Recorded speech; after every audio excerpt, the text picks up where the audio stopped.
Don't be alarmed, the quasi-shimmering light before you is a trans-dimensional gateway to other worlds, other voices, other thoughts, and other realities. Up feels like down, and down feels like the number 7 on a Wednesday morning. Don't worry, that quivering, blood-boiling sensation under your eyebrows is all a part of the charm. Welcome to the PCC Multiverse. And we're back with another episode of the PCC Multiverse. This is Gerald Glassford coming right back at you here from the Pop Culture Cosmos. Happy holidays to everyone out there. Hopefully you are having a great holiday season, a truly great holiday season at that. But also as well, I go ahead and host on not only the Pop Culture Cosmos, the PCC Multiverse, State of Pro Wrestling, Inside Sports Fantasy Football, and the Lakers Fast Break. Truly appreciate you catching all of our great shows. Make sure you go ahead, if you're listening out there, to give us that 5-star review wherever you get your podcasts. Plus, if you're watching, like, share, subscribe. Subscribe today to get the latest notifications on when we go live on the air. Because I saw the notification just now on my phone that we're on YouTube. That gave us that notification. So if you subscribe today, you'll get a notification on when we go live with our latest Pop Culture Cosmos, PCC Multiverse, State of Pro Wrestling, Inside Sports Fantasy Football, or the Lakers Fast Break podcast. But it wouldn't be a PCC Multiverse without a good friend.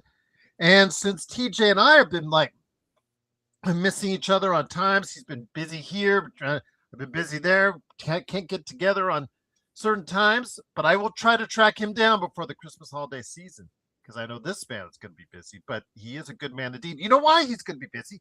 Because he's got the Happy Hoarder going on.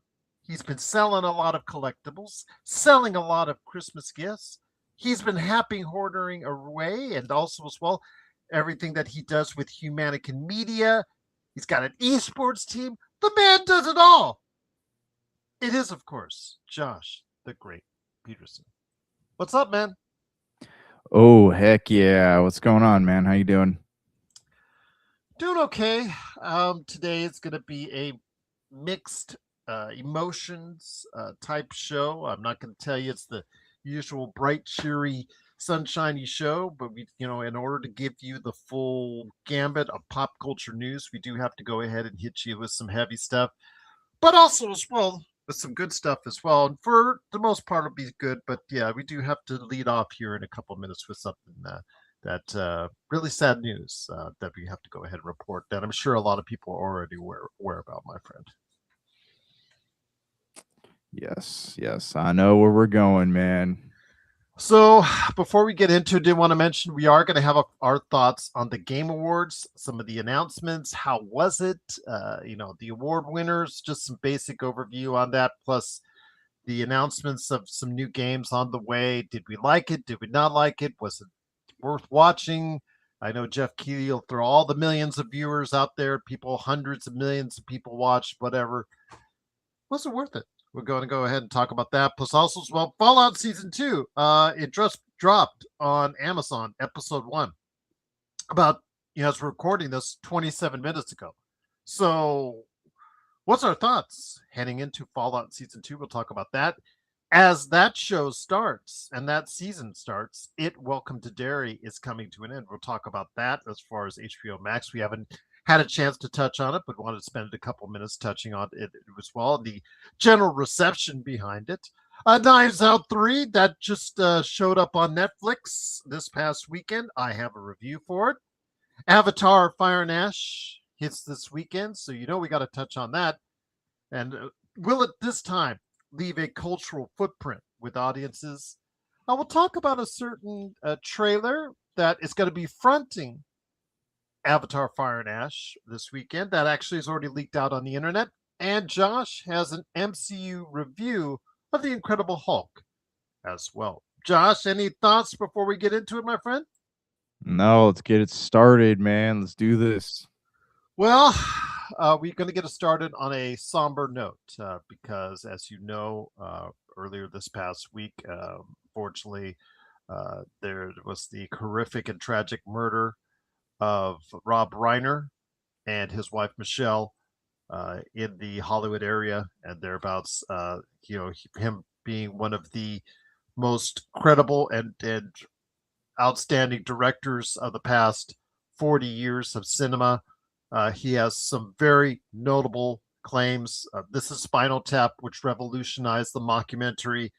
Um, as far as what he's done as a director as well. Princess Bride, which I think a lot of people are just would say he's just been outstanding and it's just something that I think that everybody has to go without saying how wonderful that movie is and how many memories that has brought to a lot of people out there.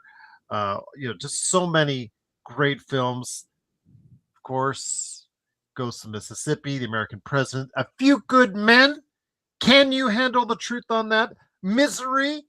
I saw that with my first wife on our first date, and the shocking scene that's therein that got Kathy Bates the award for Best Actress. She was sensational in it.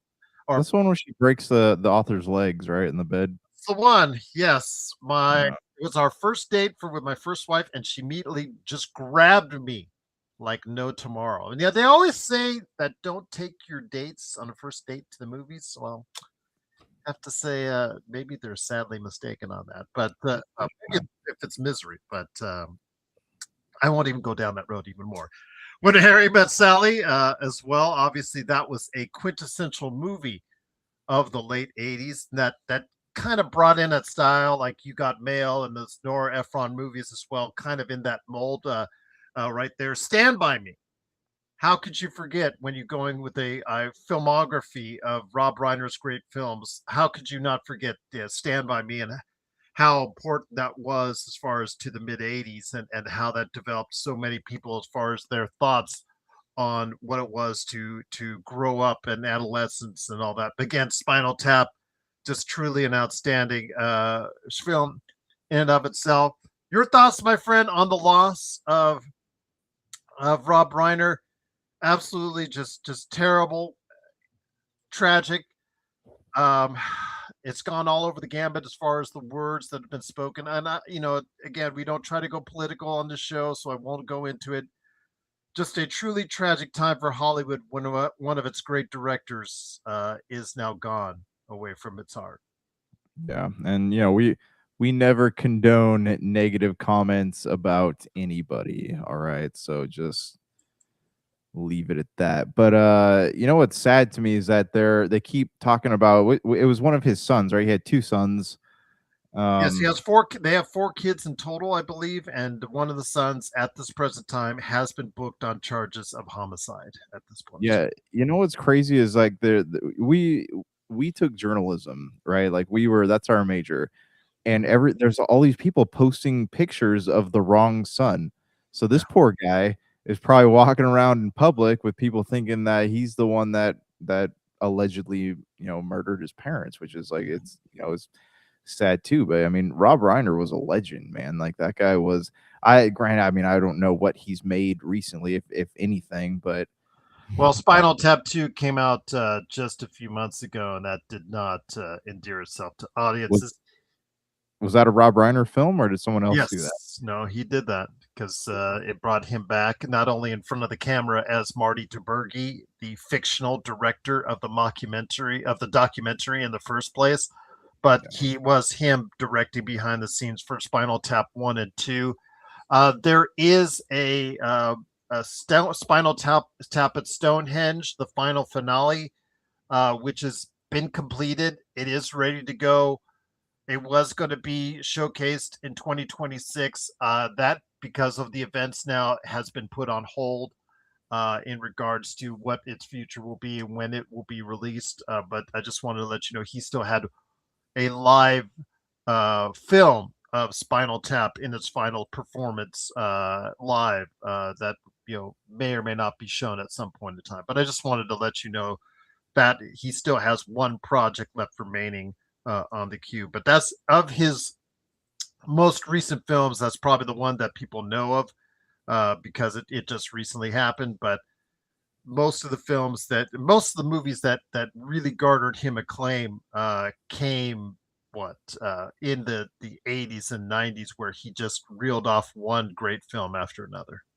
Yeah. I mean, he was definitely one that I remember growing up, and like, who can forget Princess Bride, right? Like, everybody's watched Princess Bride. Like, that film alone has just cemented him probably as an absolute legend now and for years to come.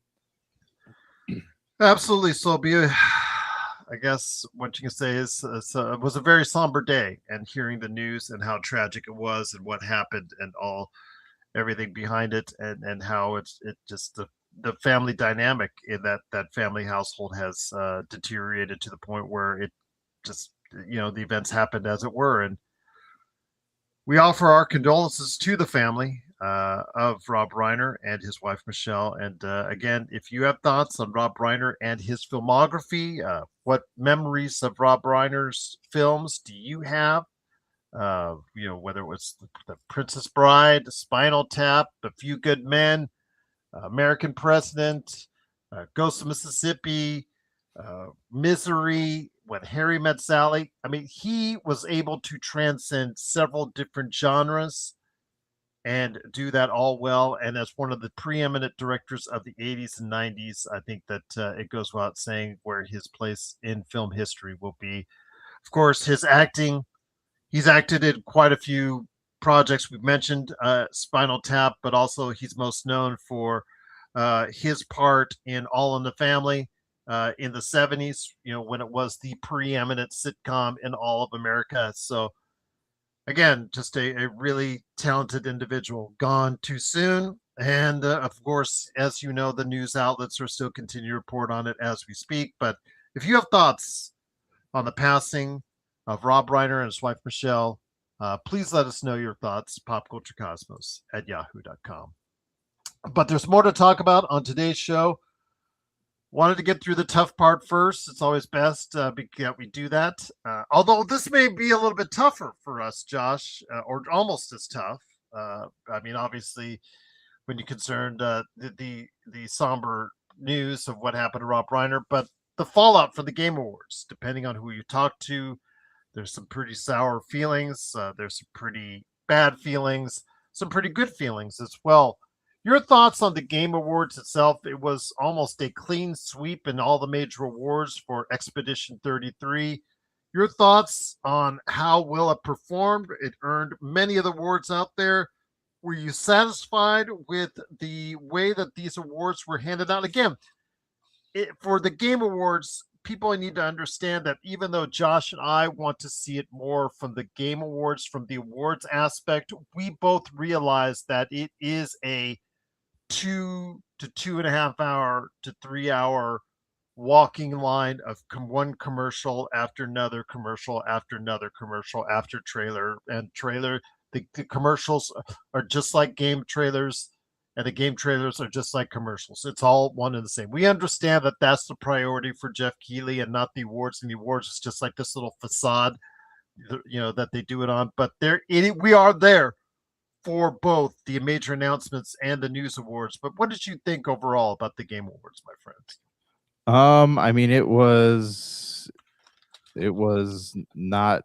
I mean, I guess it wasn't really any like crazier than it normally is. Like it's not. It wasn't. It didn't blow me away. That had some cool trailers, but nothing I was really like biting at the bit to play. It's what am I trying to say? And so okay, a lot of people were upset about Expedition 33. Claire Obscure, Exhibition 33, which won Game of the Year, Best Game Direction, Best Narrative, Best Independent Game, Debut Indie Game, Best RPG, Best Art Direction, Best Performance, Best Score, and Music. Anything else I forget?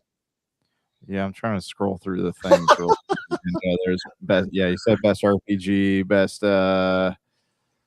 I think you covered Game all of the them. Year, Game Direction, Narrative, Independent Game, Indie Game, RPG, Art Direction, Performance, and Score, and Music. All right there. Go into that studio for Claire Expedition 33. So in one camp, you have a bunch of people being like, "Oh man, they got such and such game got robbed by Expedition 33," and that's saying that is obviously rigged or whatever. But I'll be honest, like Expedition 33 really earned a lot of these awards. Like it was a truly amazing game. Like it was not a game that people were expecting to be, or that they were expecting to be as big as it was. And it's crazy to see that it reached this many people and got them interested in, the old school turn-based action style RPGs. I think that I think that they earned it. And I don't think that we're going to see another game like Expedition 33 for probably many years.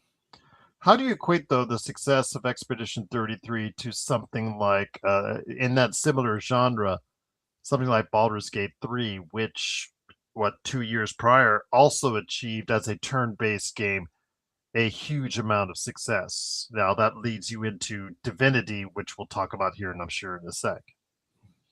Yeah, I don't have a lot of experience with Baldur's Gate 3. Like, I know a lot of people really liked it, but that Baldur's Gate is a massive experience, whereas Expedition 33 was a game you could play in 6 to 7 hours. So I mean, I think it was, everything about it was like tight and compact, and it was you didn't have to do like a major time investment into it. And I think that that's a good formula, and that's probably why so many people played it, because they're like, oh, I don't have to set aside years of my life in order to finish this game. I could play it in probably a week or two.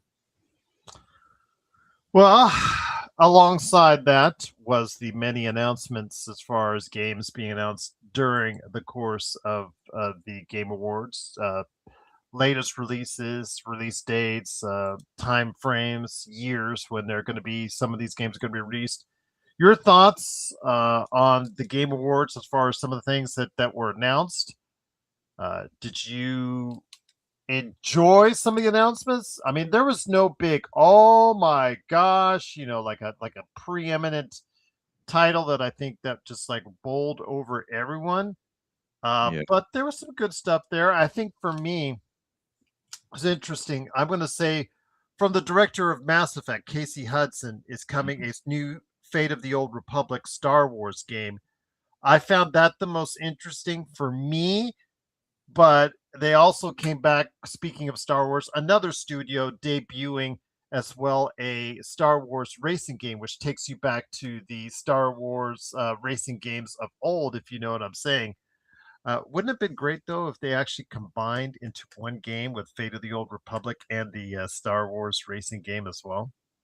Yeah, that would be pretty cool. But I mean, I imagine that maybe they started out doing that, but Well, they're two different studios doing it. no, no, I realize that. Because Disney, once EA gave up the IP as far as that to the exclusive rights, all these studios are now just like, let's make a Star Wars game. Yeah. No, I mean, I don't think. Sorry, what I'm trying to say is, I don't think you'd be able to put a game like that onto another game, because both of these games sound like they're going to be pretty big games. So I mean, like, it just depends on if you want, how big of a side game do you want on a bigger game. But I'm looking at like what has come out. Like, I am actually really excited about Tomb Raider Catalyst, because like I really like what am I trying to say, the newer Tomb Raider games. Like, I really loved Shadow of the Tomb Raider was not my favorite, but the the definitive edition, I forget what the second one was called. Like, those were really good games. So I was wondering if they're going to go back to that, and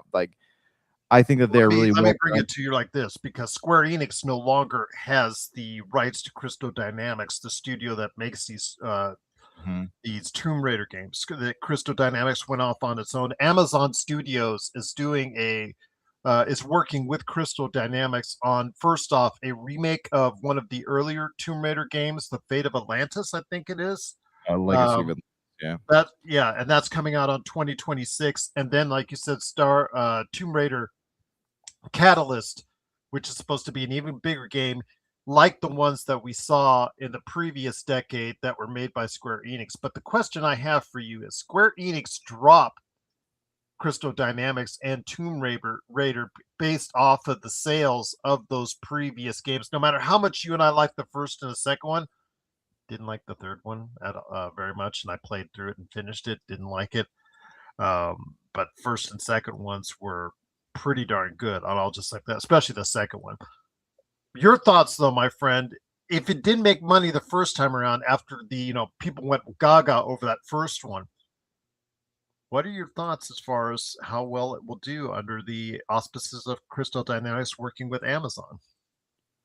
I think it'll actually do really well. With the other two, it's hard to know like what was the goal for the game. What were the sales figures that they were trying to reach? Because we were getting those games in the midst of the Uncharted franchise wrapping up.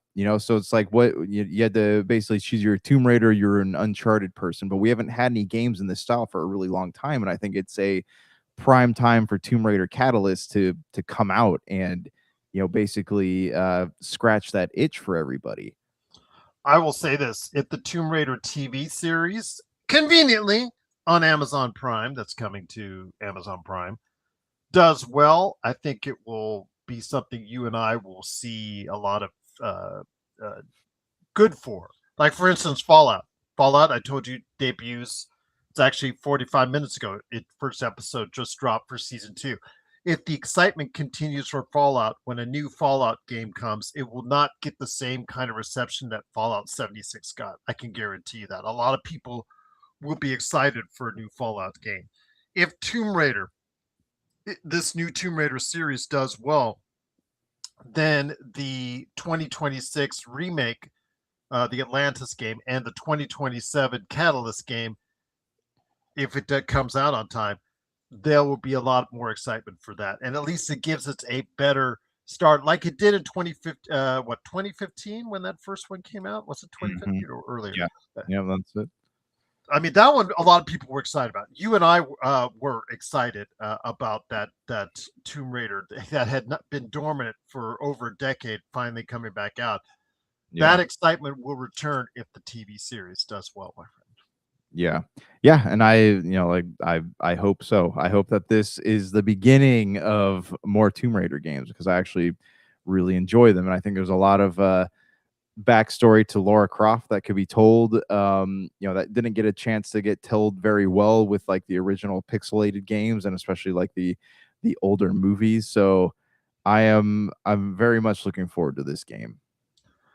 Housemarque Soros has been delayed to April 30th, but conveniently around the time when GTA 6 would have been coming out. So, imagine that one, my friend. There was a lot of date when it came to date announcements. They conveniently put most of those date announcements. I don't know if you caught this. Late February, March, or April. These were the games that were mostly affected by the GTA 6 move to the fall, because most of these titles may have been a workaround as far as, well, we're going to delay it till later next year, or we're going to try and squeeze it in for late this year. We're just going to try to get out of the way of the GTA 6. Now GTA 6 moves to the fall, and watch, a lot of announcements were happen during the Game Awards, with a lot of games that were announced in late February, March, and April. But I do want to mention that Exodus, the game that most notably has Matthew McConaughey in a voice role, that's moved to 2027. South of Midnight is coming to PS5 and Switch 2 next spring. Four Loop, I don't know if you caught that. That's from J.J. Abrams' Bad Robot and the creator of Left 4 Dead. That's going to be a co-op shooter that's coming out. Larian Studios, though, I think a lot of people, especially with the social media tease in advance of the Game Awards, a lot of people were really excited to see that the Divinity series, that was so much a part of their past, is coming back again with Divinity. That's right. Yeah, it'll be interesting to see how that goes. Yeah, I know that's what the statues were all about, right? The Divinity. Yes. So I hope, keeping my fingers crossed, man. Maybe it's good. We need more big action adventure games. Is there anything else that caught your eye? The new Resident Evil game that's coming up. Was it Resident Evil Requiem, I think, if that's the case?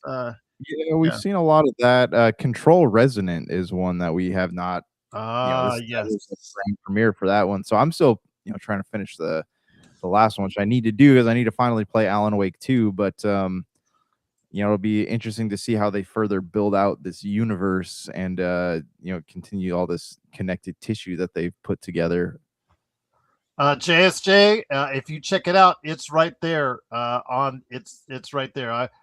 it has all my thoughts on John Cena's last match, and I've already posted it, so it's available to you on the Pop Culture Cosmos on YouTube. It's the video right next to this one, and I'll leave you on that. But I do have some very pointed thoughts on that.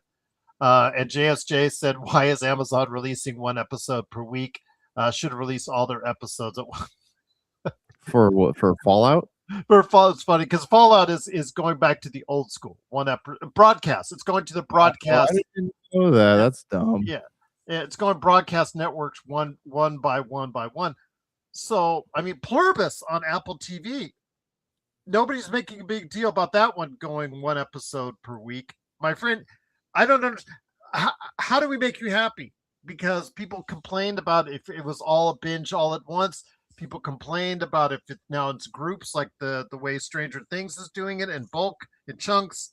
Now we're doing it the old school way, one every week. They just can't make you happy. They can't make you happy, JSJ. They can't make anyone happy. Yeah, it's it's funny because I think we talked about this before, but we all switched to streaming services because we're not getting commercials. We can watch everything in one sitting. We can get TV the way we want it, and now everything's going back to like a broadcast TV model, going back to getting ads. Like, there are more ads in a streaming show now if you're not paying for the one without commercials than there ever were on network television. And you have to wait with a lot of shows now to watch them. One episode comes out a week. You still got to watch all the ads. And now it's basically, it's going back to what it was. So it's pretty crazy. It's almost like they planned this.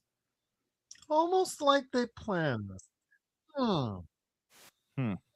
My friend, imagine that. But again, it was the Game Awards. If you have any thoughts, and JSJ, I put right there, there's the link to my thoughts on John Cena and his last match. But if you have any thoughts out there on the Game Awards, please let us know. popculturecosmos@yahoo.com. Anything else resonating with you? Because Control, well, but I want to, before we leave Control resonant, I want to ask you about Remedy Studios, because again, Remedy Studios with Alan Wake 2, Control, which was Game of the Year at the TGAs the year it came out.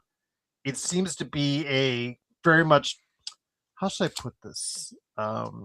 Ant-Man is very much beloved by the industry. Ant-Man is very much beloved by Marvel Studios. But that doesn't always translate to Ant-Man being a success, a commercial success out there. Same thing with Remedy's games. Remedy's games are much beloved within the industry. Remedy games are much beloved with critics and the media press. And I'm not saying that they're not good, because they are. I've not been a super huge fan of them. I think they're for the most part. I enjoyed Control. I enjoyed Alan Wake. I enjoyed my time with those IPs. But I'm not a super huge fan of Remedy games. You are a bigger fan of Remedy games than I am. So tell me, where is this disconnect? Because if you look at the sales for these games, the sales have not matched what the media and the industry have hyped on these games. Yeah, but I mean, also, I think, I don't know. I mean, I don't know if it's that bad, because look at PlayStation is gave Alan Wake 2 away for their premium members. Control, I got it free on Control. I got Control free. Yeah, Control is on all types of services. So I mean, they have to have made enough money off of it in order to justify doing things like that. But well, when they give away those games for free, they're actually still paying the studio. No, I realize that. Yeah, but I mean, they have.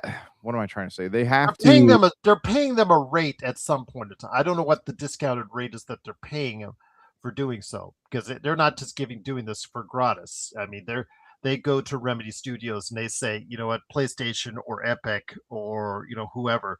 Well, I'm going to Xbox.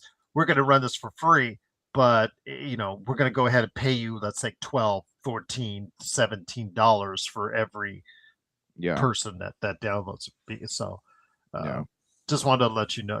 That's I knew you knew that already, so I just wanted to clarify that. Yeah, I mean, I don't know, man. Honestly, I don't have an answer for that, but I like the games and I'll keep playing them.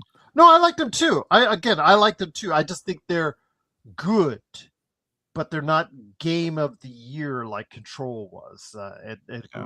When I played it, I didn't scream game of the year with me. And I know you're a big Alan Wake guy, and I thought it was pretty good from the immersion aspect of it.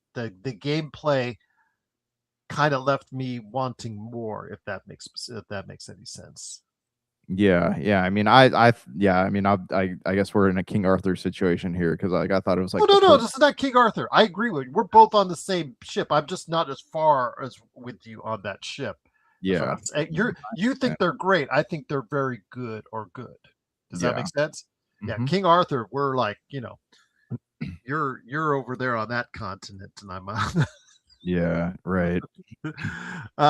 JSJ says, can Dispatch get nominated for Game of the Year 2026? I don't know what their rules, and I did get a breakdown of their rules recently. And remember, it did qualify for Best Debut Indie Game. So you would have to say, even though half of its episodes were not out by the time that the deadline for reviewing games were out, my guess is that yes, you could technically say it could be available for Game of the Year 2026, but so was Indiana Jones and the Last Circle, and I think Indiana Jones and the Last Circle was better than many of the games at the top of the Game of the Year list. What do you think, Josh? Yeah, I agree too. I mean, honestly, like most of the time, the game of the year, the game of the year award at the Game Awards, like I don't necessarily always agree with it. And I think there are better games out there. This is the first year I think I actually find myself being like, oh yeah, I think that one was worthy of that title. I think they'll forget about it. Anything that came out in November, December, like for instance, Metroid, for instance, they'll forget about it. They'll forget. Yeah, Yeah, it came out in 2025. Did I would not hold out a whole lot of hope. Is what I would say to you right now. right. Yeah, I Remember, understand. your TA6 is going to win all the awards. So I mean, they're already being, they're already printing on the Yeah, they might as trophy. I don't even know why they're gonna have a game of the year or game awards that year. Exactly, indeed. But my good friend, it is, of course, the Game Awards. If you have thoughts on the debuts, if you have thoughts on the winners, or, I mean, Claire Obscure Expedition 33 won all the major awards. So that wasn't really much left Yeah. after that as far as awards to goes. But if you have thoughts on the Game Awards as a whole, the releases, the news, the information, the awards winners, please let us know. PopCultureCosmos at yahoo.com. But there's still much more to talk about. I wanted to go ahead and mention It, Welcome to Derry. We haven't really touched on it, but it has been a great series as far as the first two revival films that came out, both big hits. HBO liked it so much, HBO Max, or whatever it's going to be called, or Max, or however it's going There to be been an long. update on that situation? What's going on there? Once that hostile takeover bid was put out there, it's like that's it. We haven't heard much. Maybe I'm assuming that if it's taken seriously, that the shareholders are going to, they're going to come to a vote for that. So they'll have to decide if they have interest for it. Even if they voted for Paramount on it, that's still no guarantee that the board would side with Paramount as far as the board for HBO or Warner Brothers, excuse me, and that they would side with Paramount. They still are very favorable on the Netflix purchase. But as you and I both know, you think the Xbox took a while to complete. You think the Xbox was a doozy. This is going to be a real doozy before we find out one way or another if it gets through. Oh, for sure. Yeah, absolutely. I did want to mention again, it is, of course, the Pop Culture Cosmos and the PCC Multiverse right here for you. JSJ said Skarsgård still looks amazing as Pennywise. Yes, I saw an actual video of him, them doing the garb on him as far as they're concerned, because he came back for periodic one. But did you get a chance to check out or hear much about It, Welcome to Derry? It got generally positive reviews, and there might be an indication that there's more to come in the world of It. Yeah, I mean, I heard that they from what I understand, there's plans for a third season too. So I haven't watched it myself, but I really enjoyed the movies, love the book. So I think at some point, hopefully soon, I'll be able to sit down and actually watch it and get an opinion for myself. But the people I have talked to who have watched it are all, have great things to say about it. There you go, my friend. Absolutely. So, what are your thoughts up there on it? Welcome to Derry. Again, I've heard nothing but good things and positive things about the season and the second season and the third season going forward, like Josh said. So, if you want more please let us know your thoughts. Popculturecosmos at yahoo.com. And I did want to go ahead and mention to you, Josh, I did see Knives Out 3 when it debuted on Netflix. Didn't know if you got a chance to check it out too. Did you by any chance? Wake Up, No, Dead Man? I have not had a moment. I've been wanting to. I just haven't been able to do it. What's it? Break it down for me, man. I will not break down spoilers for anyone out there because it is a murder mystery, and it is probably of the three the most whodunit or the most Agatha Christie style break it down, going ahead, finding out the mystery of ending. Of the three, I think it's the most in that straightforward mystery telling tale. I thought the pacing was not as well done as the first two. I liked the first two more. I really think that number two, for me, goes 2-1-3, but three is still positive. It's still a positive for me.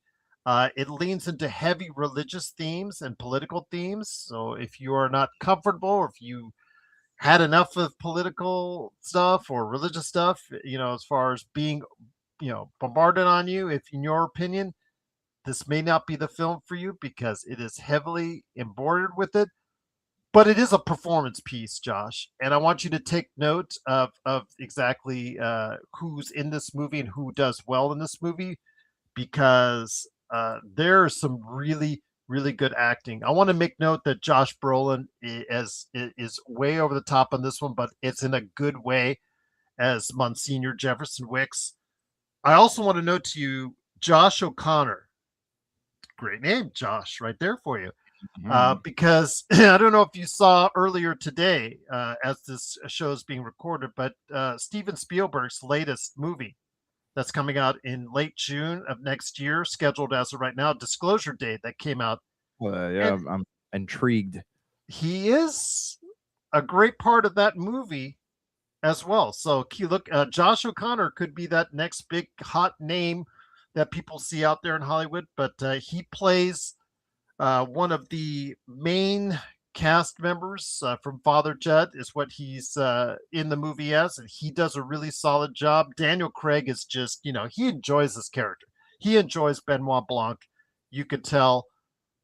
Glenn Close is really good in her role as Martha, and again, the cast for the most part is pretty good. Kerry Washington I really liked as well in this movie. So again, it really was a well acted film for the most part, but the pacing, I think, lets us down from time to time.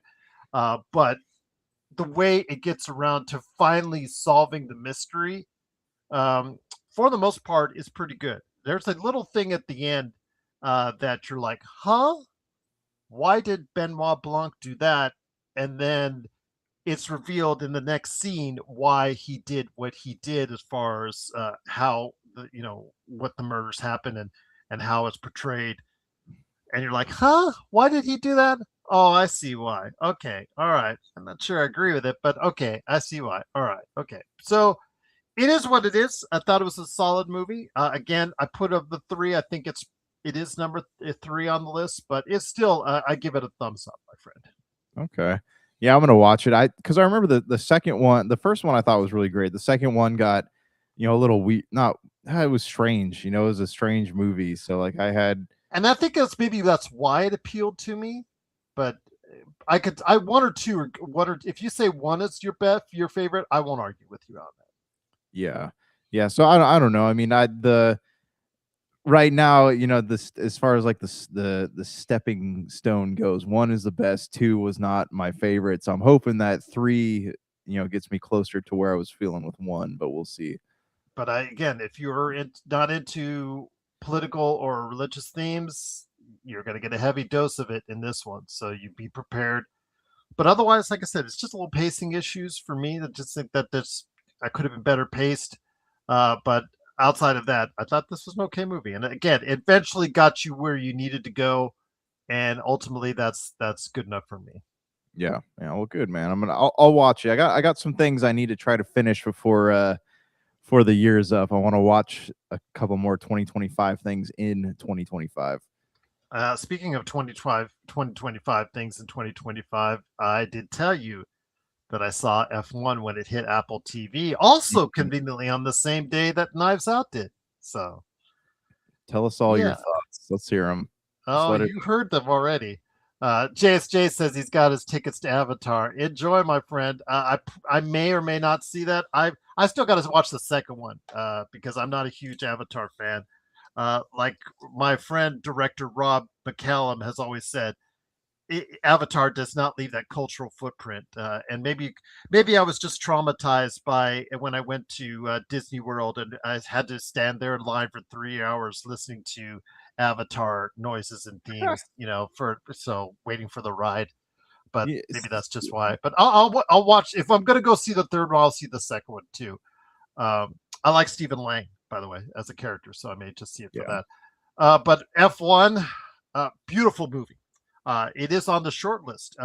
The Academy Awards, got to go ahead and do Academy stuff. So they announced their short list for all the different categories earlier today. And one of the things was cinematography. F1 is in that. And so also for sound as well. And for sound and for vision, it's an absolutely fantastic film, Josh. Beautiful look at. It's one of the best racing films I've ever seen. But then there's two other components. We've got sight, excellent. We've got sound, we've got excellent. We've got acting, and then we've got story. I think those are four key components. Those are four key components of a film, don't you think? Mm-hmm. Okay. What do I can I just say they got 2 out of 4 right and be done with it? But yeah, it was yep. Do you see what I mean when you watch it and you see how bad the dialogue is in the movie? I don't discuss this with you very much, but I am a pretty good racing fan. I followed IndyCar, NASCAR, and casually Formula One for virtually my entire life. In no way, shape, or form does what transpires in F1 actually relate to anything in real life. And they found every which way in Formula One to find obscure rules that they think that they can still follow in order to get away with it. It just absolutely is asinine. The story was asinine, and the acting was just as bad. That was like the worst part, though. Like you have these big stars, they're bringing in Brad Pitt, and you're expecting him like, oh, he's going to be a kick-ass racer, and then he's just there to play dirty. Like that's all he does. Like that was the most boring racing scenes I think I have ever watched in any movie. And they were so beautiful to look at too, and that's the problem. That's what I have as problem. And the fact my wife got all upset because the fact is you cannot jog along the side of the strip like he was jogging on the strip. His famous shot right there from F1 you saw in the trailer where he's jogging. You can't do that in Las Vegas anymore. So sorry, you haven't been able to do that for 20 years in Las Vegas. So that absolutely got her upset. And I'll just say this, that opening scene, Josh, the opening scene about him at the 24 Hours of Daytona, hilarious. Absolutely hilarious. Nobody is driving while fireworks are going off and all that. Okay. Well, it felt like a pure waste of like what could have been something good. Yes, absolutely. So overall, I give it 5 out of 10 because, like I said, 2 out of 4 components were met. Beautiful to look at. Great to sound. I had the surround sound on. Much better than my local theater nearby. This was just absolutely fantastic as far as from a visual and auditory sense. And then I actually had to try to follow along with the plot and the acting. And that's where it went out the door. But again, it made Brad Pitt a lot of money. It made the studio a lot of money. And there you go. And Apple TV finally has a hit on their hands in the movie theaters, which they had to spend like $1 billion in films before they finally got there. So props to them for that. But before we head on out, my friend, I wanted to go ahead and go to Disney time for the rest of the show because I wanted to go ahead and talk to you about Avatar, Fire and Ash this weekend. Should we be of any concern that this will not reach the same audience? Because I don't think it will reach the same amount of audience as the others. But my gosh, if it does $1.5 billion worldwide when it's and at the end of its run, which is a possibility, is that a failure? Is that absolutely a failure for Avatar Fire Dash? I mean, if it's over $1 billion, I consider it a win in any category. You would think, but if it doesn't reach $2 billion, a lot of people will consider it a failure because the other two have. And it just goes to my point that, what I agree with Rob McCallum. Rob McCallum was the first one to tell like it is many years ago when we had this conversation that Avatar doesn't have a cultural footprint. Once you see it, you feel like you're obligated to see it. You see the nice, pretty special effects, and then you're done with it. And then you move on to the rest of your life. It leaves no remembrance as far as something special you have to revisit time and time again.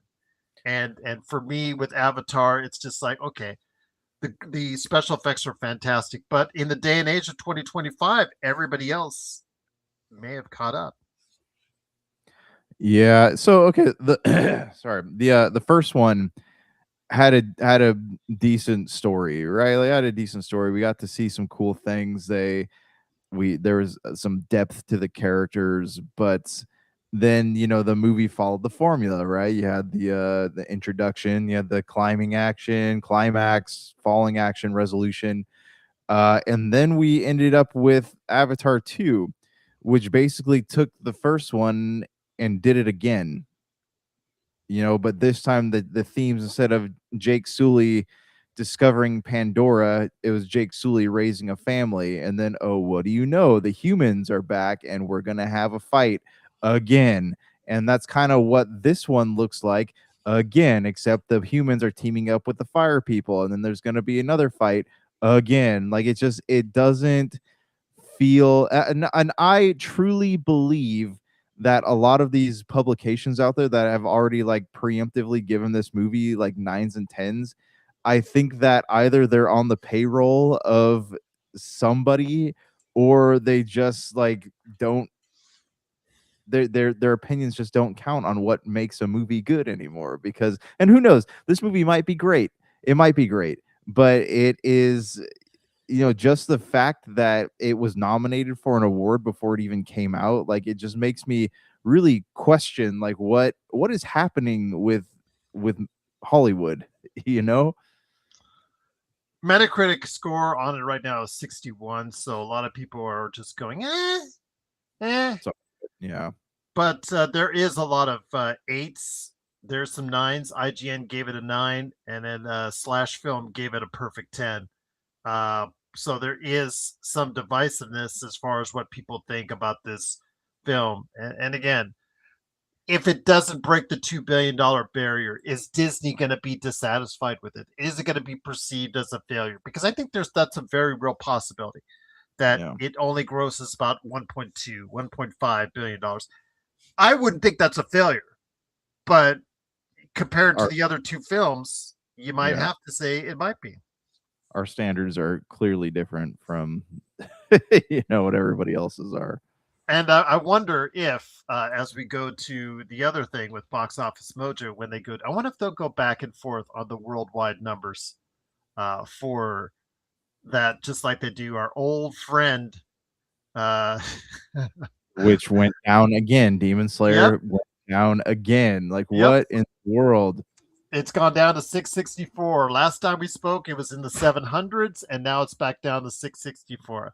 Yeah. Again, I don't know the answer on that one, my friend. I don't know why Box Office Mojo has particularly chosen that film, Demon Slayer Infinity Castle, as the film it wants to mess with on a weekly basis. So I don't get it. I just don't get it. But again, If you have thoughts on Avatar Fire and Ash, JSJ has already got his tickets to it. Have you got your tickets to it as well?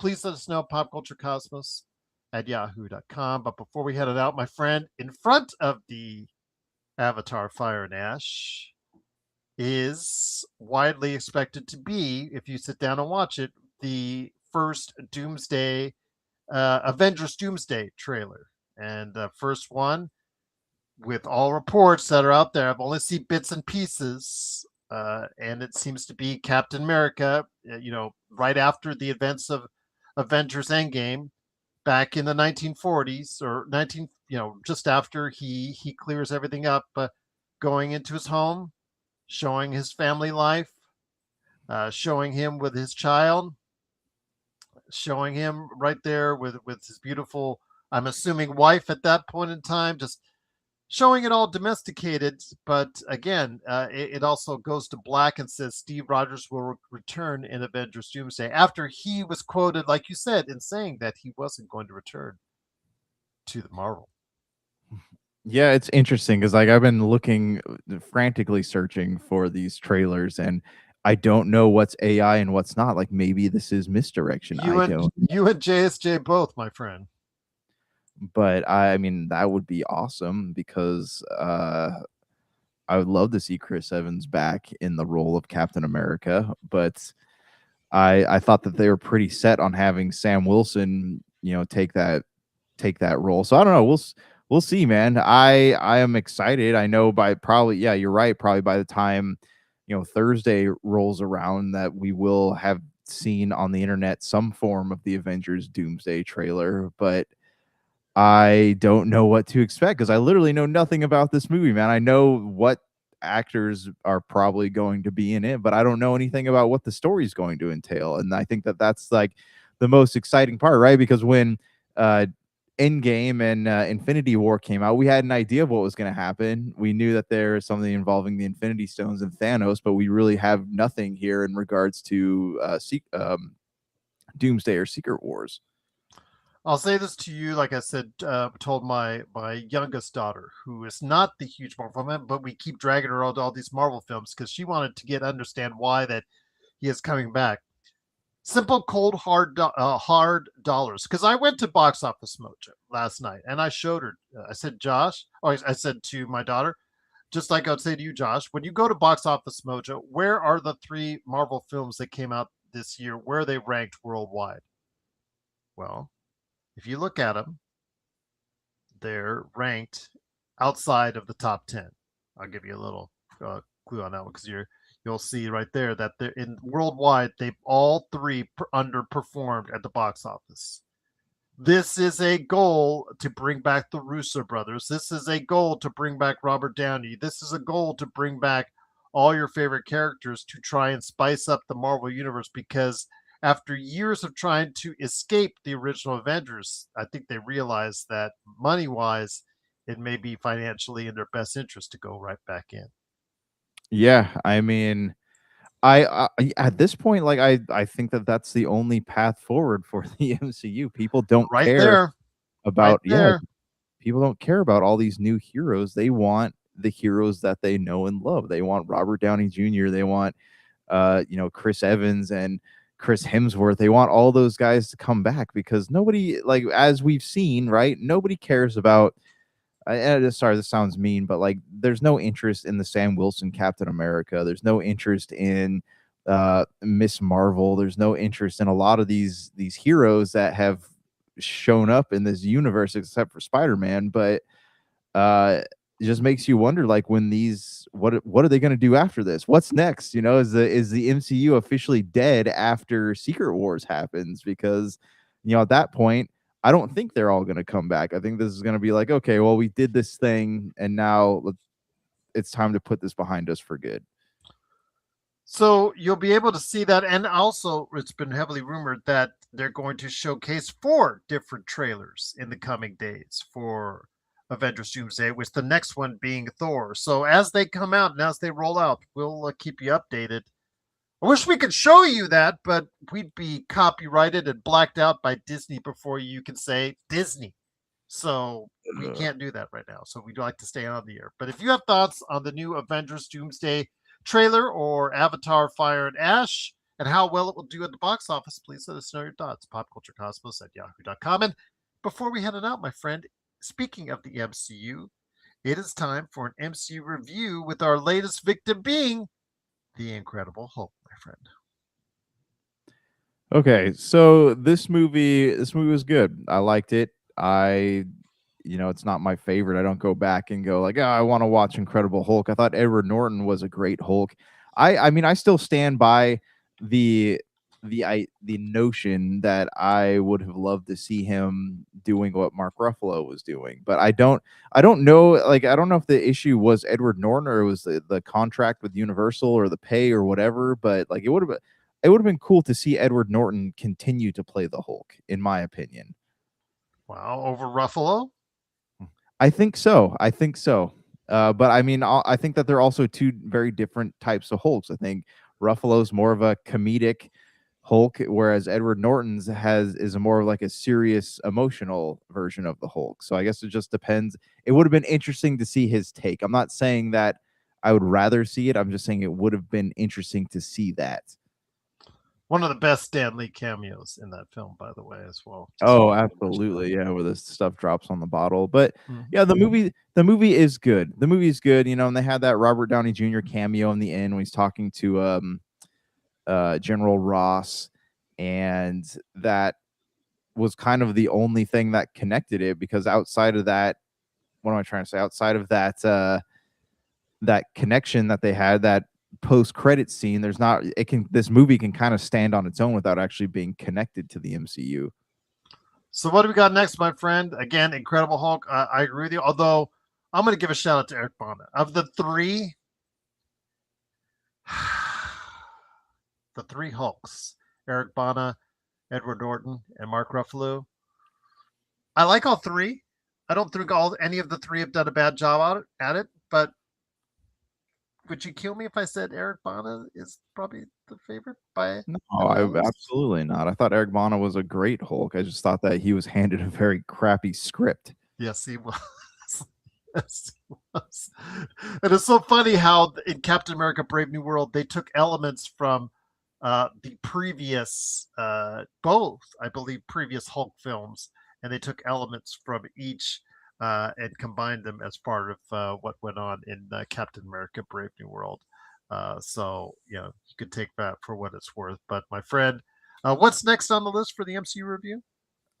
So we already did the Punisher movie, right? We did Punisher Warzone. Did we do that one already? Because that's technically next, but that was like, actually, we can do that one next, because that was a horrendous movie. So I got some thoughts on that one. The first one was with John Travolta. The second one was with Ray Donovan, correct? Yeah. Thomas Paine did play the Punisher in the first one. Yeah, no, I know that, but I was like, John Travolta was the bad guy in the first one. Yes, that's right. Yeah, he's a very awkward bad guy in that movie. Yes, and now he's playing Santa Claus and doing a revival of his Grease Lightning bit in Grease. Yeah, of course he is. Pitching cellular phones, I might add it while doing so. So I'll just leave it at that. So again, my friend, it's been great talking to you. Again, we're not King Arthur on Remedy. Okay, I'd say they're good games. They're really good games. Yeah. They're not game of the year level for me. Does that make sense? They're like 7.5, 8s for me. Is that better clarification? Yeah, no, I understand. Honestly, I don't know. I don't really know the finances of the game, so I can't really answer the question you were asking. But I will continue to play them. I think they're great. I just there's an audience for everything, and and I think that it is hard for people to latch on to that universe, but I think also, smart of them to do a complete remaster of the original Alan Wake and give people a better jumping on point for that. But like you said, since they are their own publisher, they must do well enough with these games to continue to make the next one, and so they will be. Go ahead. Oh yeah. Oh, yeah, indeed. Want to give a big shout out to JSJ and everybody who's watching on YouTube and also as well on Humanican Media and also all of our social media outlets. Truly appreciate it. Stay safe this holiday season, and we will be back with more episodes in the coming days and weeks with our best of and more for 2025 right here at the Pop Culture Cosmos. So for Josh the Great Pederson, this is Gerald Glassford. It's another beautiful day in paradise right here in the PCC Multiverse. We thank you for listening. And here's hoping you have yourself a great day. Don't be alarmed. The quasi-shimmering light before you is a trans-dimensional gateway to other worlds, other voices, other thoughts, and other realities. Up feels like down, and down feels like the number 7 on a Wednesday morning. Don't worry. That quivering, blood-boiling sensation under your eyebrows is all a part of the charm. Welcome to the PCC Multiverse.